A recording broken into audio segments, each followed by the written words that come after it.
பெண்கள் வந்து யார்கிட்ட டிஸ்டன்ஸ் மெயின்டைன் பண்ணணும், இவங்க கிட்டேருந்து கொஞ்சம் தள்ளி இருங்க, இவங்களெல்லாம் கொஞ்சம் அவாய்ட் பண்ணிக்கோங்க அப்படின்னு யாரெல்லாம் சொல்லுவீங்க மேம்? ஃபர்ஸ்ட் ஆஃப் ஆல் வந்து பெண்கள் சில பெண்கள் கிட்ட இருந்தே தள்ளி இருக்கணும் அப்படின்னு சொல்லுவேன். சில பேரோட எனர்ஜி, சில பேரோட மைண்ட் செட், அவங்களுடைய பிலீஃப் சிஸ்டம் இவங்களுக்கு ஒத்து போகலைன்னா அவங்கக்கிட்ட இருந்து கண்டிப்பாக தள்ளி இருக்கணும். ஏன்னா ஃப்யூச்சரில் அப்படியாப்பட்ட பெண்களால் இவங்களுக்கு மிகப்பெரிய பாதிப்புகள் கண்டிப்பாக உருவாகும். மோரோவர் இவங்களுடைய கேரக்டரே மாறக்கூடிய ஒரு நிலை ஏற்படும், அவங்களோட லைஃப் ஸ்டைலே மாறக்கூடிய ஒரு நிலை ஏற்படும். அப்போ இவங்களுடைய பிலீஃப் சிஸ்டத்துக்கும் இவங்களுடைய எனர்ஜி, இவங்களோட மைண்ட் செட்டுக்கும் எந்த பெண்கள் ஒத்து போகலையோ அந்த பெண்கள்கிட்ட வந்து கண்டிப்பாக வந்து தள்ளி இருக்கணும்.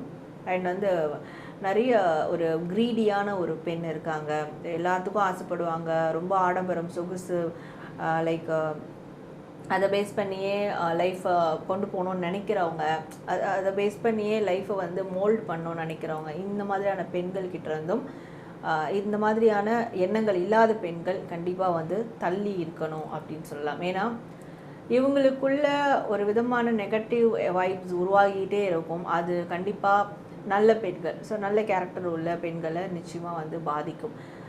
நான் வந்து நல்ல கேரக்டர் உள்ள இல்லை நல்ல வைப்ரேஷன் உள்ள பெண்களுக்கு மட்டும்தான் சொல்கிறேன்.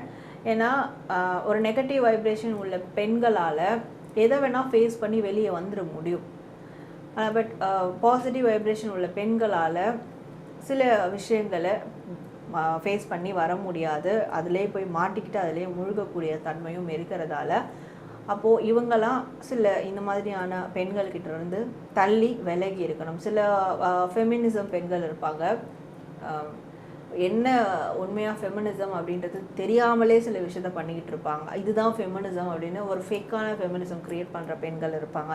அவங்கக்கிட்ட இருந்தும் தள்ளி இருக்கணும். ஏன்னா அவங்க எப்போவுமே அவங்க சுயலாபத்துக்காக மட்டும்தான் அதை வந்து அந்த ஃபேக் ஃபெமினிசம் தெரிஞ்சே பண்ணுறவங்களும் இருப்பாங்க. ஸோ இவங்களும் அவங்களோட சேரும் போது ஸ்பாயில் ஆகிடும். அவங்கள ஃபாலோ பண்ணுறது, அவங்களுடைய ஃப்ரெண்ட்ஷிப் க்ரியேட் பண்ணுறது, ஃப்ரெண்ட்ஷிப் வந்து தொடர்றது, இதெல்லாம் வந்து அவங்க தவிர்த்துறது நல்லது.